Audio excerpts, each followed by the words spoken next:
Code படம் மண்ணை கவ்வ விஜய்தான் காரணம். ஆனாலும் அந்த விஷயத்தில் அட்லியை மிஞ்சிய வெங்கட் பிரபு. இயக்குனர் வெங்கட் பிரபு முதலில் கோட் படத்தின் கதையை விஜயிடம் சொன்னபோது, இந்த கதை ரொம்ப சிக்கலாக இருக்கிறதே, எனக்கு புரிவதற்கு சிரமமாக இருக்கிறது, ஆடியன்ஸுக்கு எப்படி புரியும் என்று விஜய் தெரிவித்துள்ளார். இதனைத் தொடர்ந்து கதையில் சில மாற்றங்களை கொண்டு வந்துள்ளார் வெங்கட் பிரபு. இதனைத் தொடர்ந்து விஜய் ஓகே செய்த பின்பு படப்பிடிப்பும் தொடங்கியது. ஆனால் இதற்கு இடைவேளையில் சில மாற்றங்களை செய்ய வலியுறுத்தியுள்ளார் விஜய். இப்படி தொடர்ந்து இயக்குனர் வெங்கட் பிரபு இயக்குனரா, விஜய் இயக்குனரா என்று சொல்லும் அளவிற்கு வெங்கட் பிரபுவை சுதந்திரமாக செயல்பட விடாமல் பல மாற்றங்களை கோட் படத்தில் கொண்டு வந்தது விஜய்தான் என்றும், இதில் உச்சகட்டமாக கதையிலுமே சில மாற்றங்களை விஜய் கொண்டு வந்ததாக கூறப்படுகிறது. அந்த வகையில் இந்த கோட் படத்தில் முதலில் விஜயிடம் வெங்கட் பிரபு சொன்ன கதையே அப்படியே எடுத்திருந்தால் படம் பிரமாதமாக இருந்திருக்கும். ஆனால் விஜய் இந்த படத்தில் வருகின்ற ஒரு மேஜர் காட்சியை மையமாக வைத்து கதையை மாற்ற சொன்னதன் விளைவு படம் மிகப்பெரிய அளவில் சொதப்பிவிட்டது. அந்த வகையில் மிகப்பெரிய பட்ஜெட் படமாக இருந்தாலும் படத்தின் கதை ரொம்ப மொக்கையாதான் இருக்கிறது.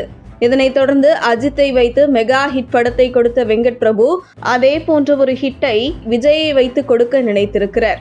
ஆனால் மங்காத்தா ஃபார்முலாவே பயன்படுத்தி கோட் படத்திலையும் ஒர்க் அவுட் பண்ணி இருக்கிறார். வெங்கட் பிரபுவின் மங்காத்தா படத்தில் எப்படி அதிக கேரக்டர்கள் இருக்குமோ அதே போன்று கோட் படத்திலும் கேரக்டர்கள் எண்ணிக்கை அதிகரித்துள்ளன. அதே போன்று மங்காத்தாவில் 4 நடிகர்களை வைத்து அஜித்தை லீட் ரோல் செய்ய வைத்தது போன்று கோட் படத்திலேயும் 4 கேரக்டரை வைத்து விஜயை லீட் ரோல் செய்ய வைத்துள்ளார் வெங்கட் பிரபு. ஆனால் மங்காத்தா படத்தில் மங்காத்தா படம் வெங்கட் பிரபு படமாக வெளிவந்ததால் படம் மிகப்பெரிய வெற்றியை பெற்றது.